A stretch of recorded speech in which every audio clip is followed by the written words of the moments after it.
Encore des mots, toujours des mots, les mêmes mots. Je ne sais plus comment te dire. Rien que des mots. La haine du juif, l'antisémitisme. La haine de l'autre juif, l'antisémitisme. La haine de l'autre juif, l'antisémitisme. L'antisémitisme. Bernard-Henri Lévy. Et il a dit que c'était un spectacle antisémite.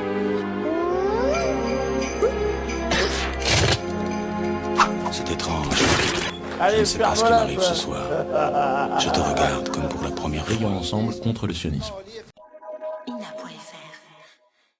D'écriture, on en a beaucoup parlé, vous écrivez ceci, une écriture graphique, le mot pour le mot véhiculant l'idée et non pas l'idée véhiculant le mot, primordial. Vous écrivez des chansons parce que simplement des mots vous amènent à des idées et non pas l'inverse.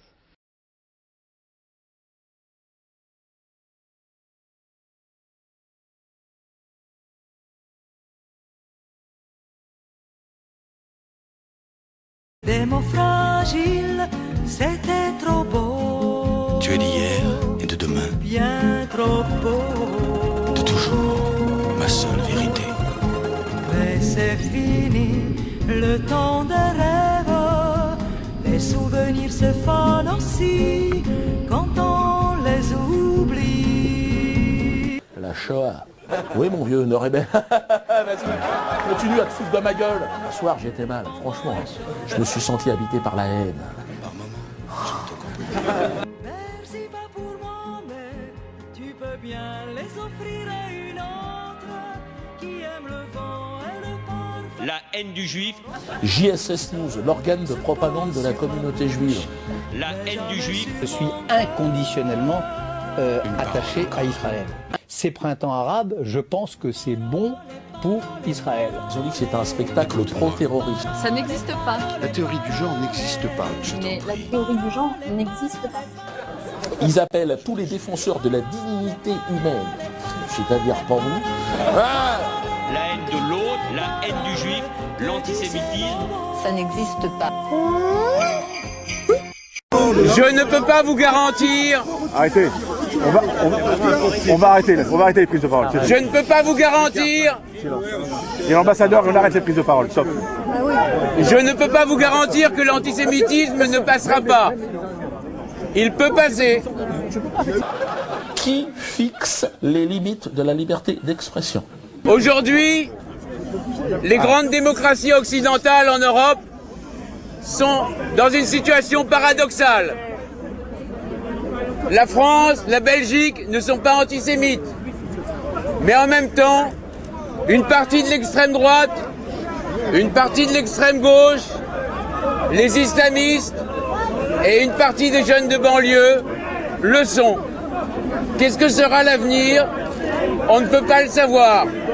En 1933, il y avait 9 millions de juifs en France. Sortir, aller vomir immédiatement. En Europe, il y en a plus que 2 millions. Abdullah. Et c'est là que je me suis dit, peut-être que l'allemand, il n'a pas la patience que j'ai. Faut choisir ton camp. Non, on va rire dans un cadre, hein, le cadre évidemment de la liberté d'expression, sinon c'est la porte ouverte à tout. Hein. La porte ouverte à la haine. La haine de l'autre juif, l'antisémitisme. La Shoah. Non, le révisionnisme, voilà le sujet interdit sur scène. Interdit. Et vous ne le verrez jamais. Mais je ne le ferai pas. C'est trop risqué. Et bon, je vais le faire. Mais... Il faut vraiment que le clair soit fait. Parce que, comprenez bien, que nous avons depuis 1988 et depuis 1990, ça a été encore modifié en 1995, des lois sur le financement des campagnes électorales et des partis politiques qui prohibent totalement le financement par les entreprises. Et quand on s'est aperçu de cette masse d'argent liquide qui avait circulé, ça a été confirmé par plusieurs, il y a eu plus que des interrogations, il y a eu des soupçons. Il faut maintenant que la justice aille au bout. Et personne, je dis bien personne, ne doit rester à l'écart de son travail. On parle d'une justice aux ordres. Non, le révisionnisme, voilà le sujet interdit sur scène. Interdit. Et vous ne le verrez jamais. Vous savez, ça fait du bien d'ailleurs en politique de respecter l'indépendance de la justice. On éprouve une frustration et je comprends la colère de ceux qui ne se reconnaissent pas dans ce jugement. Et je note d'ailleurs que les syndicats de magistrats eux-mêmes estiment que ce n'est pas ainsi qu'on doit rendre la justice dans notre pays. Et derrière tout ça, il y a quand même des doutes sur le fonctionnement de la République sous Nicolas Sarkozy. Une justice qu'on bâillonne, une justice à laquelle on donne des ordres, une justice qui ne peut pas s'exprimer, ou au contraire des vérités qui n'apparaissent pas. Mais je ne le ferai pas, c'est trop risqué. Et bon, je vais le faire. Et un des enjeux de 2012, c'est justement de changer de République, de retrouver une République normale, l'exemplarité financière et morale soit faite.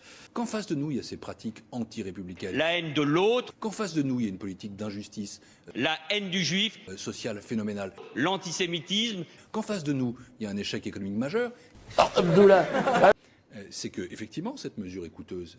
Mais comment peut-on, et peut-être est-ce le cas de Laurent Fabius, ignorer que la jeunesse de notre pays est en souffrance? Ça n'existe pas. Comment peut-on ignorer qu'il y a 25% des jeunes au chômage? Ça n'existe pas. Comment peut-on ignorer qu'il y a aussi un besoin massif de lui fournir de l'emploi? N'existe pas. Car enfin, petite felouque, au nom de quoi un haut fonctionnaire parle-t-il comme ça d'un candidat à l'élection présidentielle? Il faut du respect. N'existe pas. Alors je dis stop et je dis, s'il veut qu'on rétablisse quand même un peu d'ordre républicain, de dignité républicaine, il faut virer tout de suite M. Klarsfeld, qui n'a pas sa place dans un poste républicain. Il doit partir. Il est indigne de la République. Merci, Pierre.